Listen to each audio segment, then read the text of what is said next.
Vamos abrir nossas Bíblias no livro de Romanos, capítulo 5.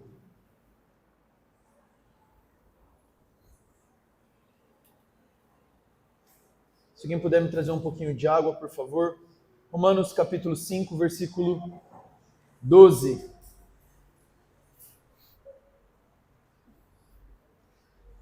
Eu gostaria de convidar você a se colocar em pé para nós lermos a palavra do Senhor nessa manhã.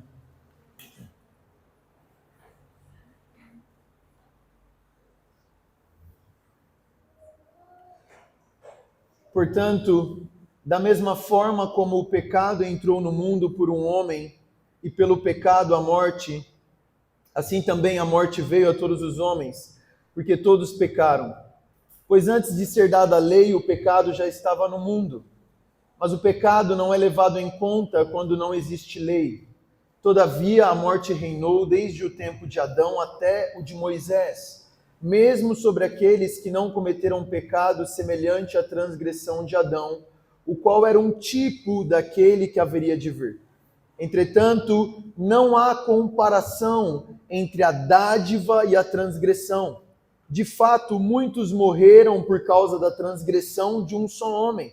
Mas a graça de Deus, isto é, a dádiva pela graça de um só homem, Jesus Cristo, transbordou ainda mais para muitos. Não se pode comparar a dádiva de Deus com a consequência do pecado de um só homem. Por um pecado veio o julgamento que trouxe condenação, mas a dádiva decorreu de muitas transgressões e trouxe justificação.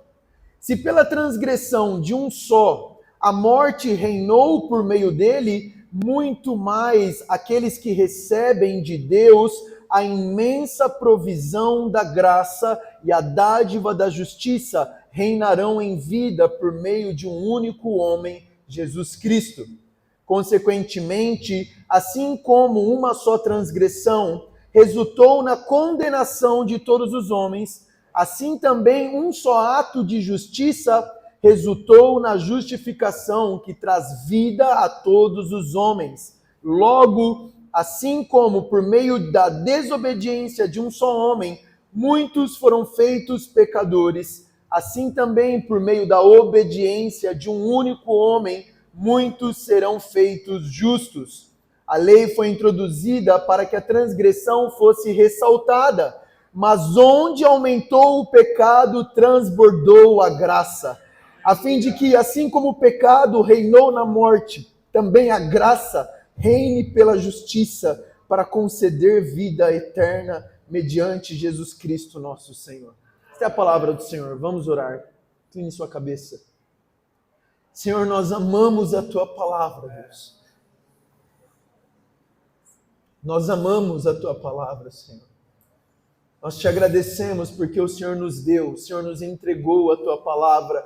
O Senhor não ficou em silêncio no céu, mas o Senhor se revelou a nós por meio da Tua palavra, por meio de Jesus Cristo. Nessa hora nós pedimos espírito de sabedoria, espírito de revelação, para que o Senhor vivifique essas palavras em nossos corações, Senhor. Torne essas palavras vivas para nós. Torne essas palavras fogo no nosso interior. Que essas palavras possam transformar as nossas vidas, Senhor. É o que nós te pedimos, Pai, em nome de Jesus. Amém. Pode se assentar.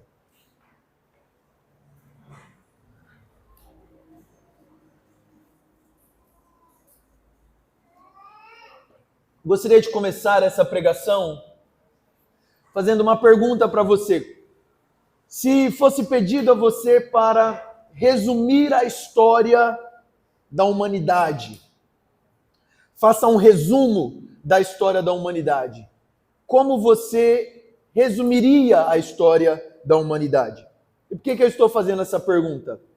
Nestes versículos que nós lemos, que, se você percebeu aí, são um pouco complicado de entender a primeira leitura, é um dos textos mais complexos aqui do livro de Romanos, mas nesses versículos do 12 ao 21, nós podemos dizer que existe uma síntese, existe um resumo daquilo que é a história da humanidade, a narrativa da humanidade. Quando nós falamos sobre narrativa, a narrativa é um assunto que constantemente está em pauta.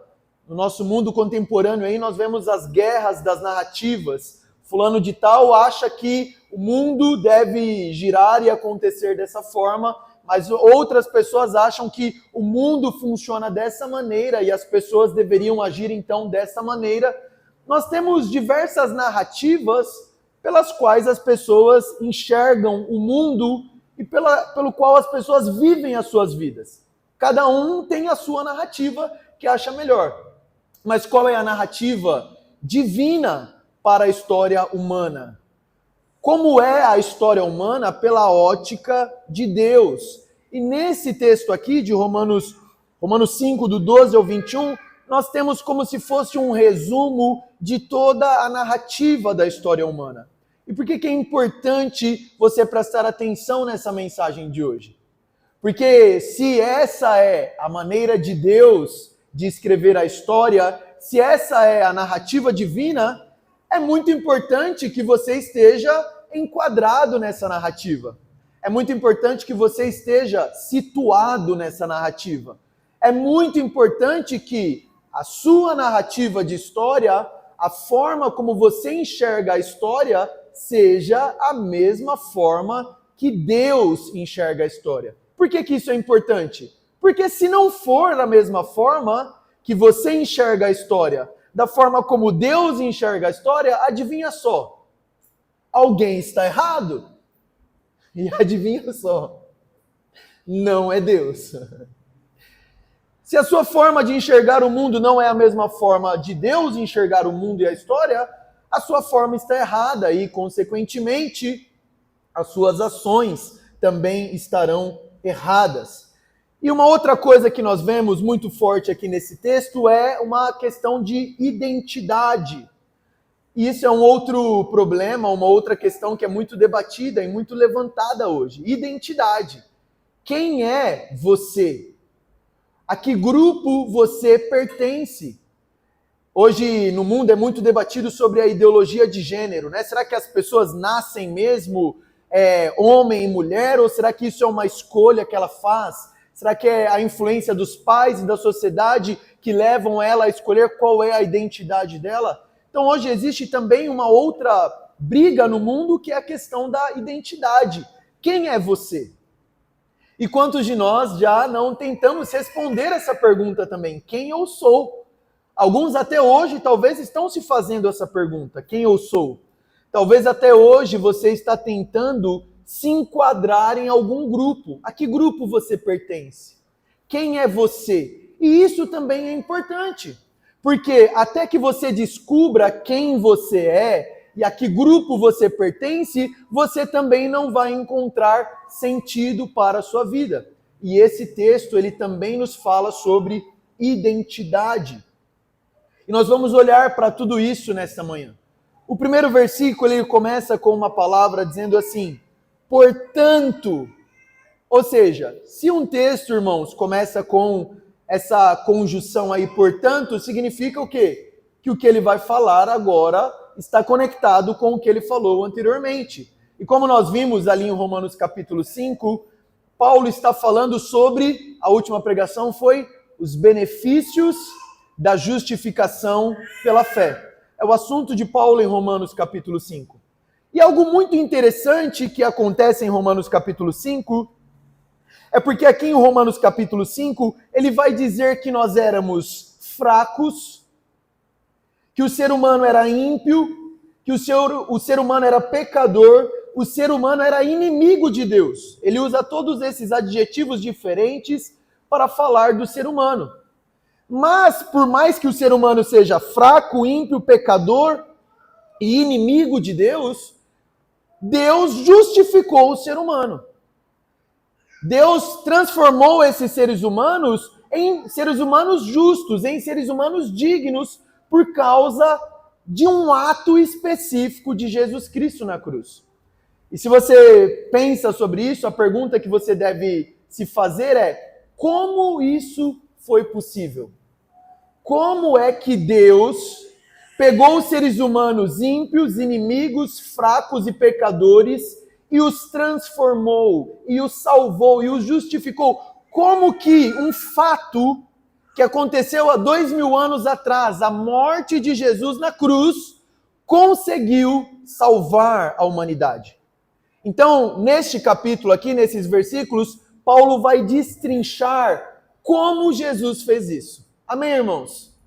E para destrinchar como Jesus fez isso, ele vai usar algo que na comunicação é muito importante para você explicar um argumento, ele vai usar uma comparação. O objetivo do apóstolo Paulo nesse texto é que você entenda melhor e conheça mais a obra de Jesus e a suficiência de Cristo. E para ele fazer você entender isso, ele vai comparar a obra de Jesus com a obra de um outro homem. E esse outro homem é Adão.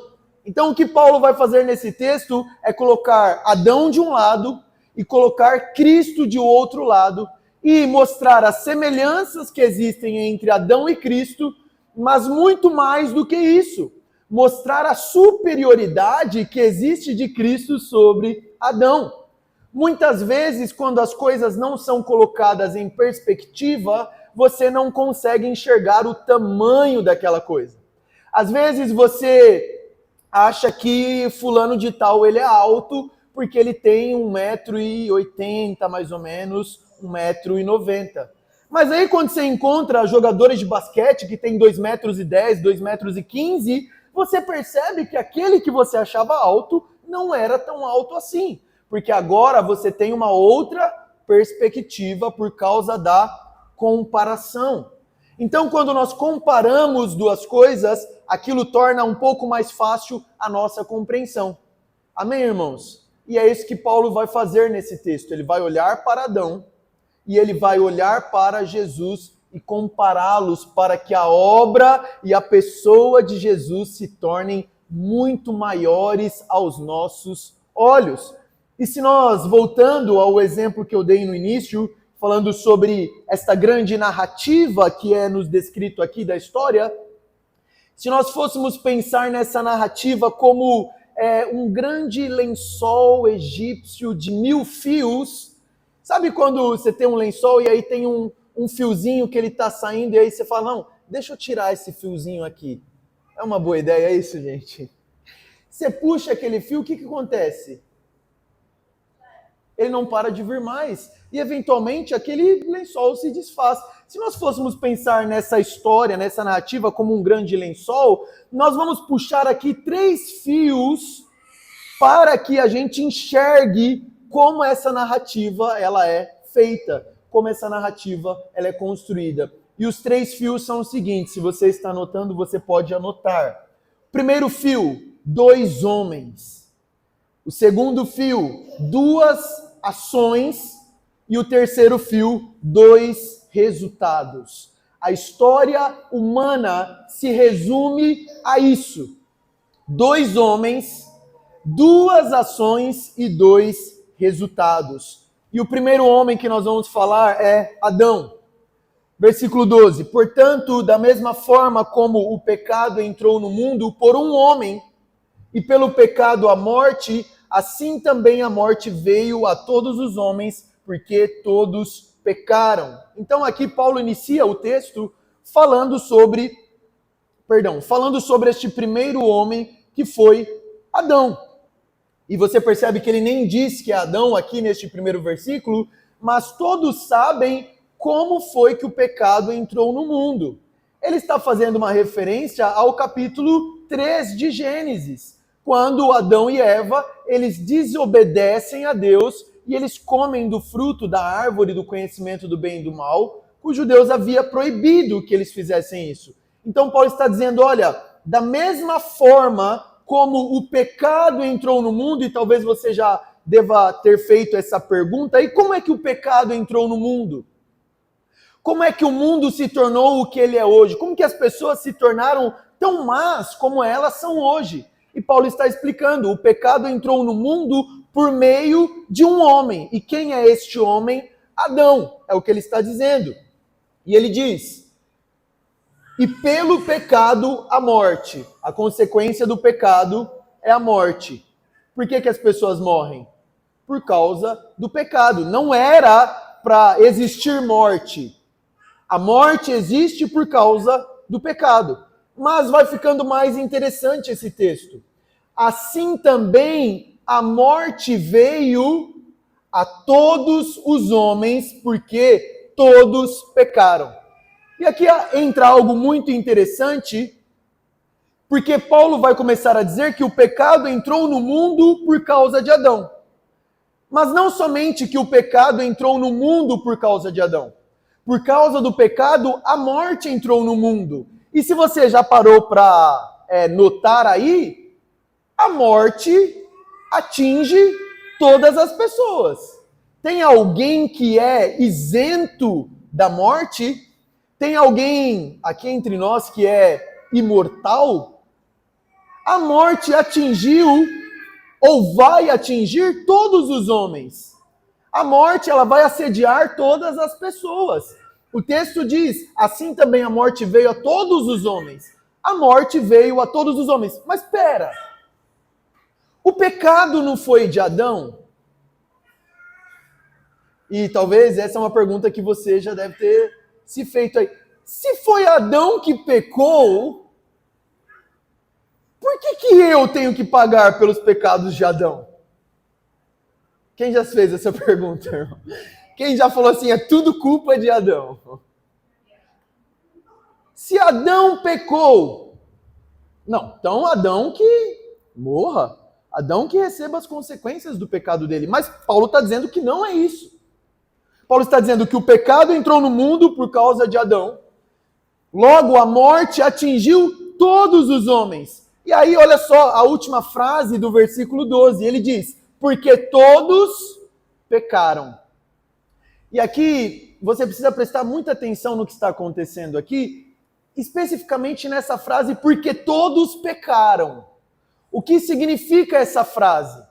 Será que essa frase ela está falando sobre que a morte atinge todas as pessoas porque eventualmente a pessoa vai pecar? Alguém aqui nunca pecou?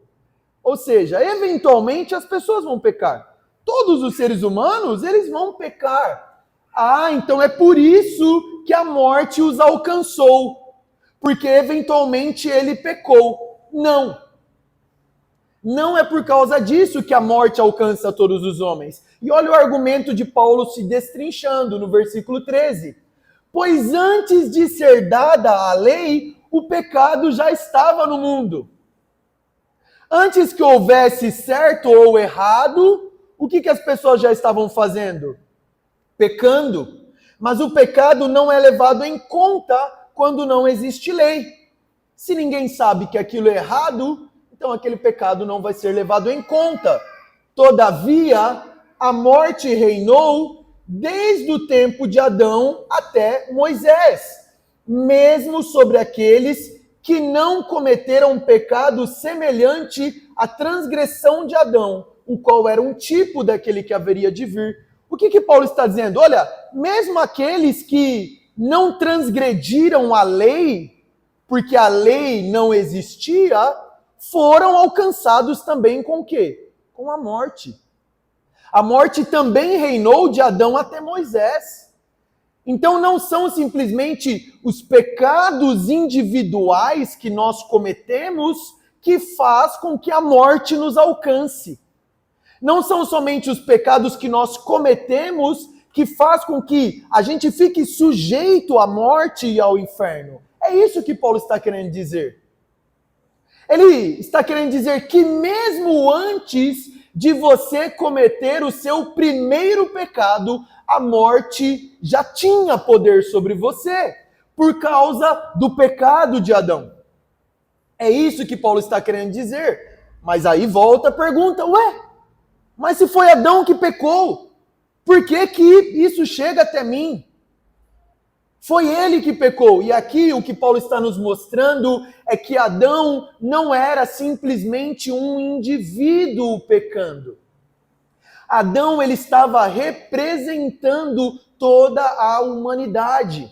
Isso, na teologia, Adão é chamado de cabeça federativa. Ele era o pai de toda a humanidade. Portanto, tudo aquilo que Adão fez está, então, nos representando. Adão era o nosso representante. Adão era o homem que estava representando toda a humanidade no Jardim do Éden. E você talvez não está acostumado com essa ideia, e talvez essa ideia ela não é muito agradável a você, por causa da nossa mente ocidentalizada. No Oriente, essa ideia é muito melhor aceita.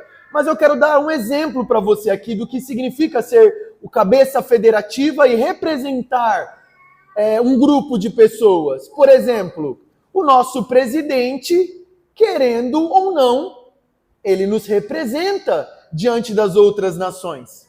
Então, se hoje o nosso presidente declarar guerra contra uma outra nação, não adianta nada você dizer o seguinte: eu não estou em guerra com ninguém. Porque ele nos representa. E é desta mesma forma que Adão, lá no Jardim do Éden, nos representava. E, irmãos, eu quero dizer uma coisa para você. Adão foi o melhor representante que ele poderia ter sido. Porque se você estivesse no lugar de Adão, meu irmão, você acha que existe alguma coisa em você que o difere de Adão? Ah, não, porque se fosse eu lá, eu tinha falado para aquela serpente, irmão, Adão estava representando toda a humanidade. Ele foi criado por Deus, à imagem e semelhança do Senhor, e ele ainda não conhecia o bem e o mal. Você teria sido criado da mesma forma. Não existiria nada em você que o levaria a tomar uma decisão diferente da decisão que Adão tomou. Então ele é o nosso representante, não somente isso. Você estava em Adão. Adão e Eva não são os primeiros seres humanos que existem, sim ou não? E você veio de onde? Adivinha só? De Adão e Eva. Ou seja, de uma ou outra maneira você também estava em Adão. E por ele ser o nosso representante, então, o pecado dele faz com que a morte alcance todos os homens. E é isso que Paulo está dizendo aqui. E olha essa expressão que ele usa aqui no versículo 14. A morte reinou. E não somente no versículo 14, mas lá no versículo 17, salta comigo no versículo 17. Ele usa novamente essa expressão. Se pela transgressão de um só homem a morte reinou por meio dele. Olha que expressão forte que Paulo está usando. A morte é um rei. Por que Paulo está dizendo que a morte é um rei? Porque ninguém resiste à vontade da morte. Irmão, você pode ter o melhor plano de saúde, você pode ser um atleta, você pode ter a melhor alimentação possível, você pode fazer tudo para cuidar da sua saúde, mas, irmão, quando a morte bater na sua porta, ela reina. É isso que Paulo está querendo dizer. Por causa do pecado de Adão, a morte governa, a morte reina. Ninguém pode, nesse sentido, resistir à morte. E quando nós pensamos na história da humanidade, pensa aí na história da humanidade. Lloyd Jones falava que o mundo é um grande cemitério. Pense em tantas guerras que nós tivemos já. Pense nos grandes genocídios. 6 milhões de judeus morreram no Holocausto. 45 milhões de pessoas na China comunista. Terremotos, inundações, violência, assassinatos. Irmãos, hoje de manhã tem um site que ele faz uma contagem de nascimentos e mortes por dia. E hoje de manhã eu fui olhar lá os números, ele é em tempo real. E aí tem lá números de mortes de hoje e os números subindo. Acho que hoje já tinha mais de 100 mil mortes no mundo, quando eu olhei de manhã. Se você olhar agora, já vai estar muito maior. Tem lá o número de nascimentos também. Mas entende essa frase de Lloyd Jones? O mundo é um grande cemitério. As pessoas morrem, existem guerras, existem violência, existem doenças que estão matando as pessoas. Você, querendo ou não, o que está acontecendo com você? Você está morrendo. Você está caminhando para mais perto da morte. E para morrer, basta estar vivo. Uma criança, assim que ela nasce, ela já está o quê? Envelhecendo. E ela já está também caminhando para a morte. É isso que Paulo está dizendo nesse texto. A morte reinou. E todas essas coisas acontecem, preste muita atenção neste ponto. Não por causa de pecados individuais da humanidade. Mas todas essas coisas acontecem por causa do pecado original de Adão, que estava representando toda a humanidade, e nós também estávamos ali em Adão. Amém, irmãos? Então este é o primeiro homem, esta é a primeira ação e esta é a primeira consequência. Adão desobedeceu e por isso a morte e o pecado entraram no mundo. Mas olha só o que ele diz no final do versículo 14. Adão era um tipo daquele que haveria de vir.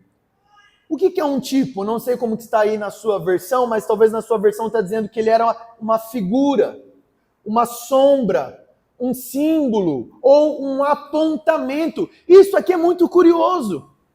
Presta atenção na frase. Adão era uma figura de Cristo. Adão era um símbolo de Cristo. Adão, com a sua vida, estava apontando para quem? Cristo Jesus. Mas aí você pode pensar, nossa, pensa o seguinte, não, a vida de Isaac, filho de Abraão, que foi lá, ia para ser sacrificado, isso eu consigo entender que é o quê? Uma figura, né? Um apontamento para Cristo, né? Tá bem óbvio, pô, pai ia matar e não, beleza. Agora Adão, ser uma figura, um apontamento para Jesus Cristo, Adão, irmão, Adão só fez burrada. Como que Adão é uma figura de Cristo? E é o que Paulo vai continuar destrinchando aqui no texto, quando ele começa a falar de Jesus. E preste atenção nisso. Como Adão é uma figura de Cristo? Adão é uma tipologia de Cristo no sentido do impacto universal do seu ato. O que Paulo está querendo dizer e o que ele vai destrinchar é, da mesma forma que uma ação de Adão teve consequências para toda a humanidade, esse molde estava apontando para uma outra ação de um outro homem que também teria impacto em toda a humanidade. É dessa forma que Adão é um apontamento para Jesus Cristo. Ou seja, o que Paulo está querendo dizer, olha, da mesma forma que o pecado de Adão atingiu todos os homens e todos os homens morrem por causa disso, da mesma forma é a justificação pela fé. Uma ação de Jesus Cristo também vai atingir toda a humanidade. É neste sentido somente que Adão é um tipo de Cristo. É um apontamento para Jesus Cristo. Mas o texto, ele vai continuar, e olha só o versículo 15. Paulo acabou de dizer que Adão é uma figura. Mas olha a palavra inicial do versículo 15. Qual é? Entretanto, é como se Paulo estivesse dizendo assim, calma lá. Não exagere nas suas comparações entre Adão e Cristo. Eles são iguais nesse sentido que eu acabei de falar. Que a ação de um tem um impacto universal, como a ação do outro tem um impacto universal. Entretanto, preste atenção no que eu vou falar agora sobre Jesus. Não há comparação entre a dádiva e a transgressão. Paulo vai começar a argumentar, irmão, que por mais devastador que tenha sido a ação de Adão, por mais devastador que nós sabemos que é o pecado e a morte reinando, Paulo está dizendo, não se compara com a dádiva revelada no Evangelho de Jesus Cristo. Irmão, presta atenção nisso. O mundo é muito mau. O mundo é muito terrível. Atrocidades são cometidas todos os dias. E você sabe o quanto você é mau. Você sabe de coisas que você seria capaz de fazer. E Paulo está dizendo, tudo bem, é muito ruim o mundo. A morte reinou. O pecado é devastador, o pecado é terrível. O pecado destrói vidas, destrói famílias. O pecado destrói nações. Existem guerras devastadoras, mas presta atenção em algo. A dádiva revelada no Evangelho não se compara ao estrago que o pecado fez na humanidade. É muito maior a graça de Deus e do Evangelho quando nós comparamos com a desgraça que o pecado fez no mundo. E olha, conte aí comigo no texto o quanto de superlativos Paulo usa. Olha só. Entretanto, não há comparação entre a dádiva e a transgressão. De fato, muitos morreram por causa da transgressão de um só homem. Mas a graça de Deus, isto é, a dádiva pela graça de um só homem, Jesus Cristo. Olha o final do versículo 15, o que está dizendo?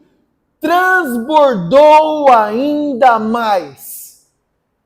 O que Paulo está querendo dizer é que se o pecado era um copo cheio, a graça de Deus transbordou muito mais do que o pecado pode fazer. Versículo 16. Não se pode comparar. De novo, Paulo, você já falou isso. Sim, estou falando de novo, para você entender. Não se pode comparar a dádiva de Deus com a consequência do pecado de um só homem. A dádiva de Deus é muito maior do que o pecado de Adão. E ele vai explicar por quê. Porque um pecado veio o julgamento que trouxe condenação. Um pecado, o pecado de Adão, veio o julgamento que trouxe condenação. Mas olha o que ele vai dizer. Mas a dádiva, ela decorreu de muitas transgressões e trouxe justificação. Olha a lógica de Paulo. Um pecado trouxe a transgressão e trouxe o julgamento. Mas perceba como a graça é muito maior, porque após o pecado de Adão, muitos outros pecados foram acrescentados. E até hoje pecados são acrescentados ao pecado de Adão. E a dádiva vem justamente desses pecados. A dádiva, a graça do Evangelho, ela não cobre só o pecado de Adão, meu irmão. Ela cobre todos os pecados da humanidade, inclusive os nossos, graças a Deus. Os nossos pecados passados. E escandalize você ou não, até os seus pecados futuros, essa dádiva e essa graça, ela cobre. É muito maior. É sem comparação. Eu quero ler alguns textos com você aqui. Não precisa abrir, eu vou só citar. João capítulo 10. Eu vim para que tenham vida e vida em abundância. João capítulo 7 diz que aquele que crer em mim, rios de água viva fluirão do seu interior. João 14, vocês farão as obras que eu faço e obras maiores farão. 2 Pedro, capítulo 1, eu amo esse texto. 2 Pedro 1:3 diz o seguinte: o seu divino poder nos deu todas as coisas que necessitamos para a vida e para a piedade. Irmão, você precisa entender o que é a graça de Deus.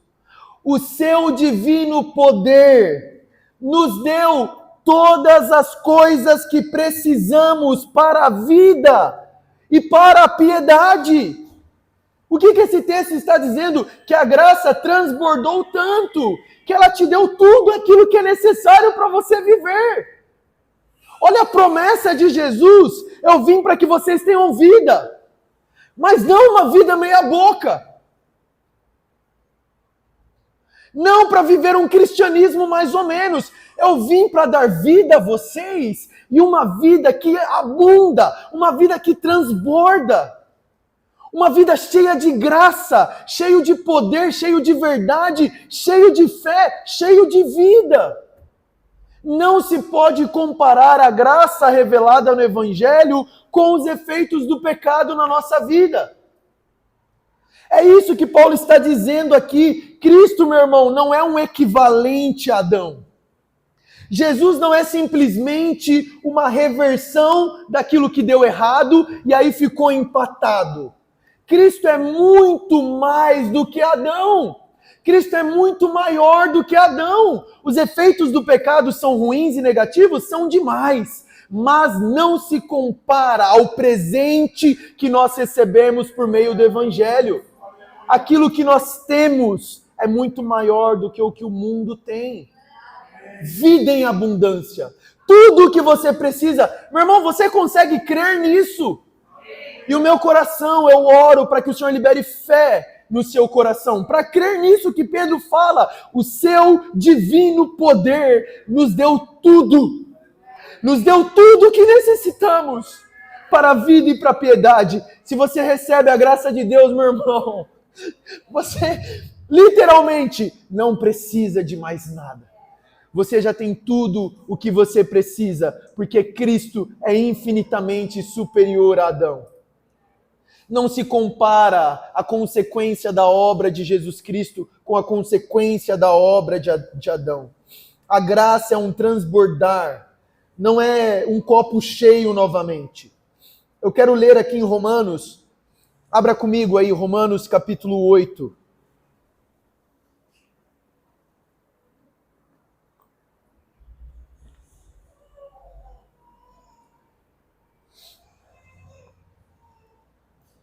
Romanos capítulo 8, a partir do versículo 28. E olha o que Paulo vai dizer aqui sobre a vida daqueles que creem em Jesus. Sabemos que Deus age em todas as coisas para o bem daqueles que o amam e dos que foram chamados de acordo com o seu propósito. Pois aqueles que de antemão conheceu, também os predestinou para serem conformes à imagem do seu Filho, a fim de que ele seja o primogênito entre muitos irmãos. E os que predestinou, também chamou.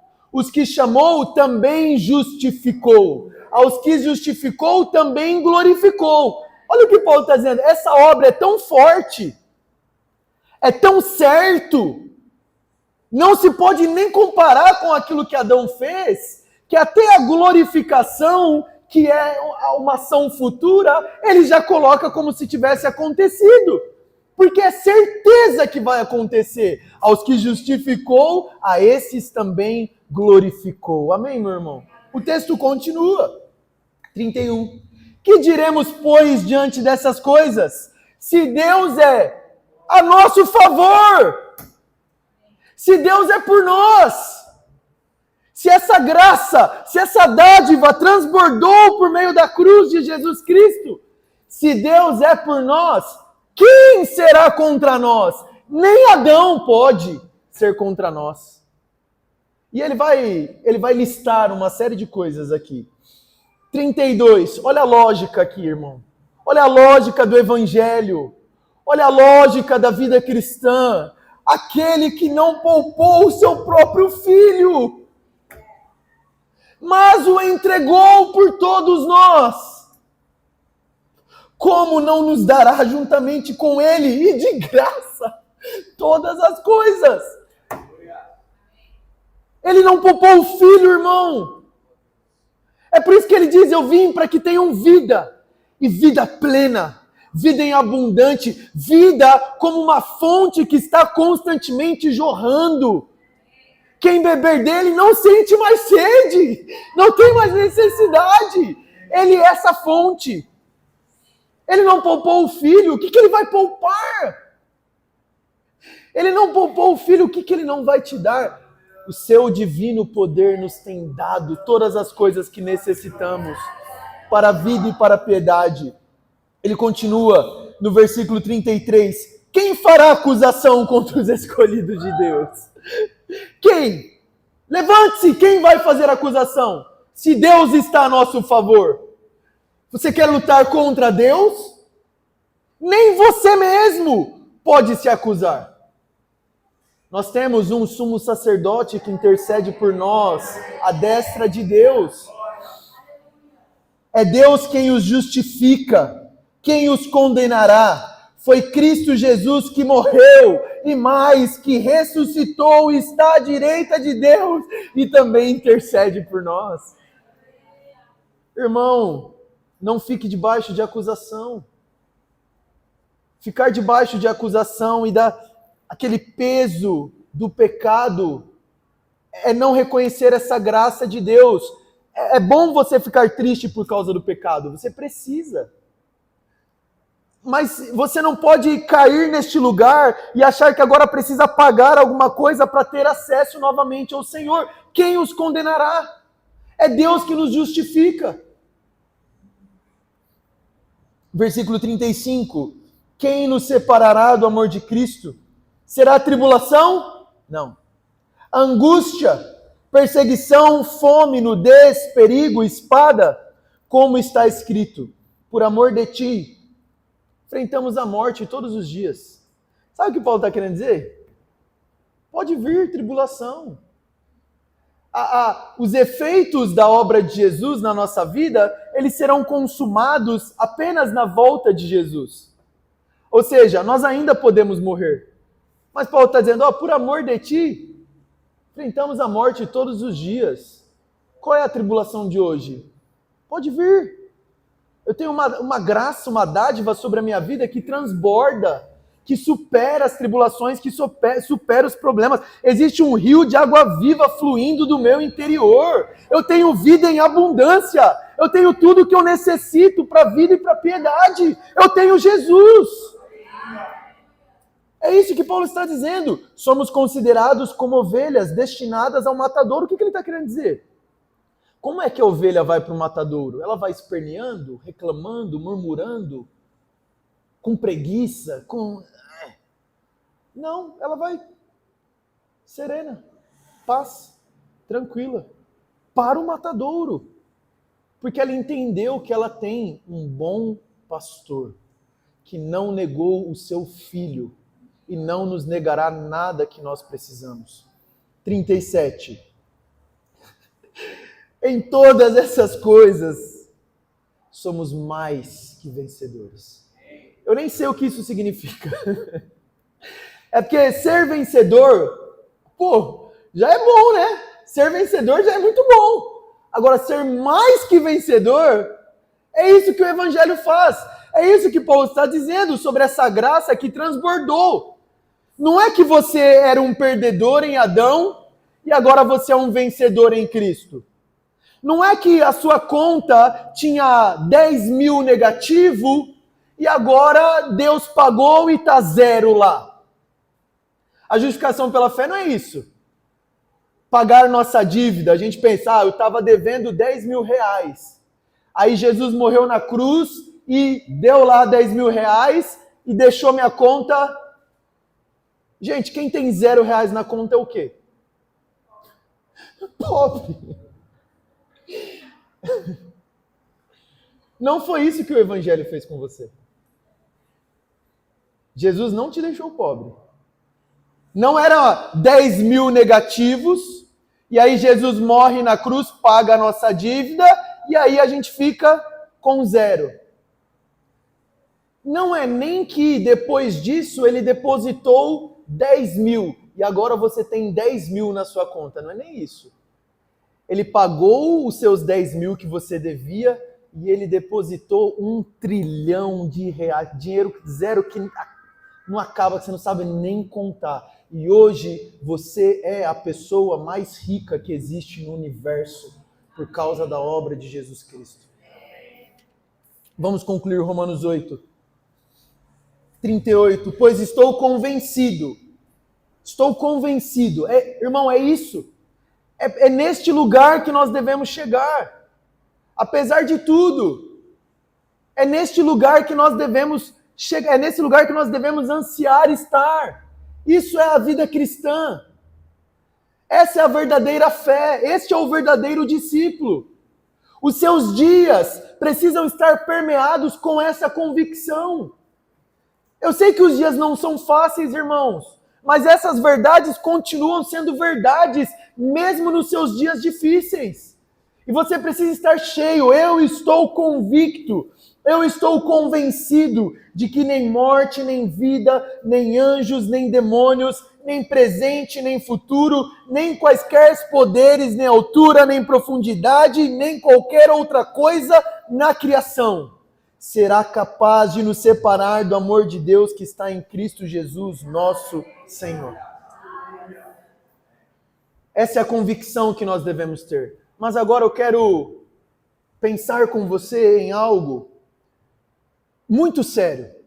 E quero te exortar aqui, neste momento. Por que muitas vezes nós não vivemos essa realidade?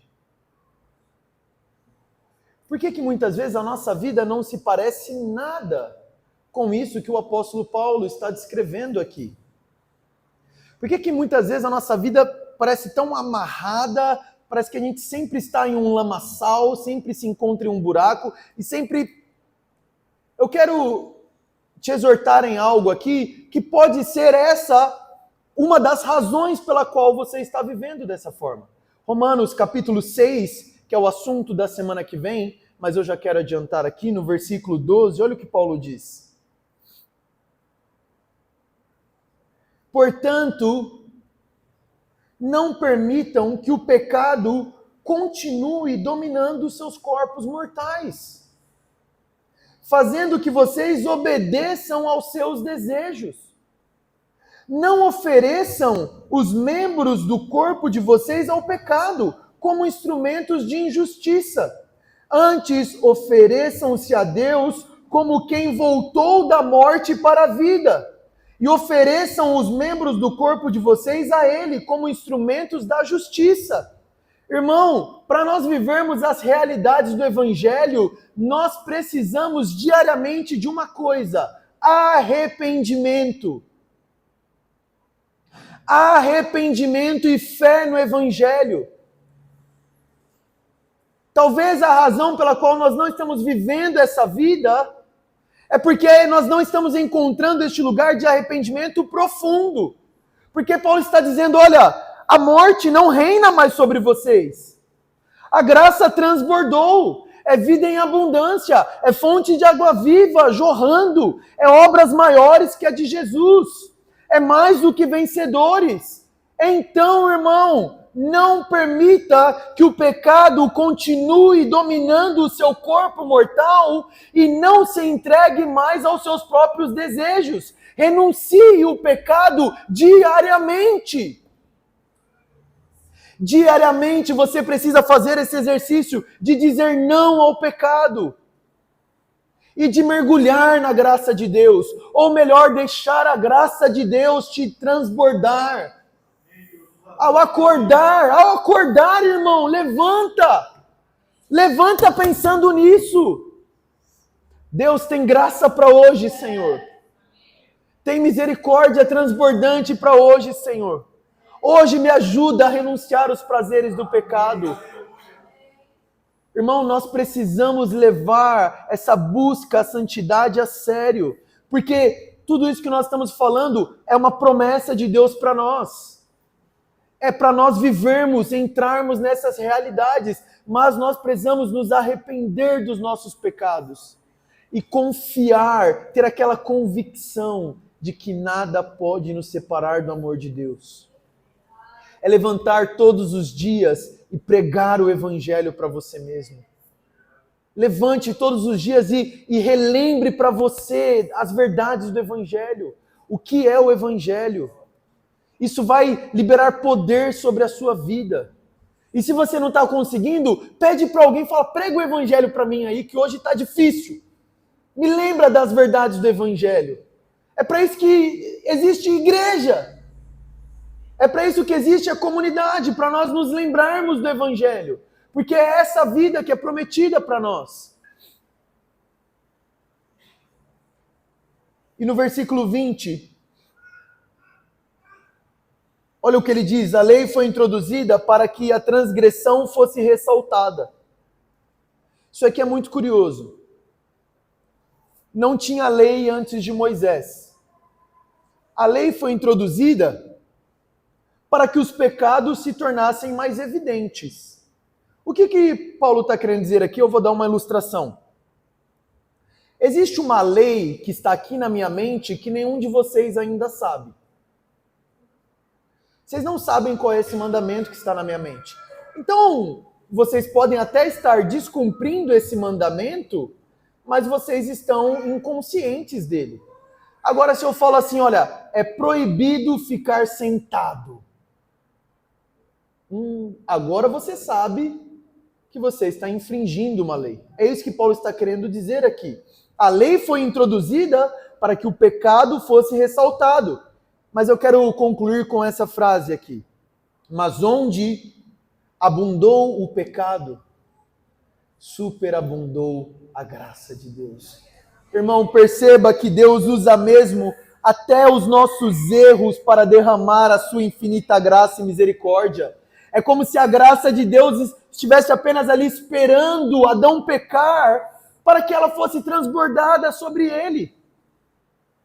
É isso, de fato é isso. A graça estava à espreita de Adão para transbordar sobre ele. E a graça de Deus está à sua espreita também. Porque, eventualmente, você vai pecar. Mas a graça está lá para te agarrar, assim que você pecar. Onde abundou o pecado, superabundou a graça. A graça sempre é maior do que o nosso pecado. É por isso que Paulo diz que nada pode nos separar do amor de Deus que está em Cristo Jesus. E aí o próximo argumento que Paulo vai usar, na semana que vem, algumas pessoas lá em Roma estavam dizendo, se é assim, se onde tem pecado a graça fica mais evidente, então eu vou pecar mais para que tenha mais graça. Não, irmão. Não é essa a lógica, e semana que vem a gente vai explicar por que não. Em Romanos capítulo 6. Mas vamos nos colocar em pé e vamos orar a Deus. E eu quero simplesmente ler um resumo aqui de tudo que nós falamos. Assim como, preste atenção, assim como o pecado de Adão nos é imputado porque estávamos nele, a justiça de Cristo é imputada a nós porque estamos nele. O paralelo aqui é este. As consequências judiciais do pecado de Adão são experimentadas por todo o seu povo, não com base no fato de terem cometido pecados individualmente, como ele fez, mas com base no fato de estarem em Adão e o seu pecado ser imputado a todos os homens. Assim que isso fica claro no argumento de Paulo, preste atenção.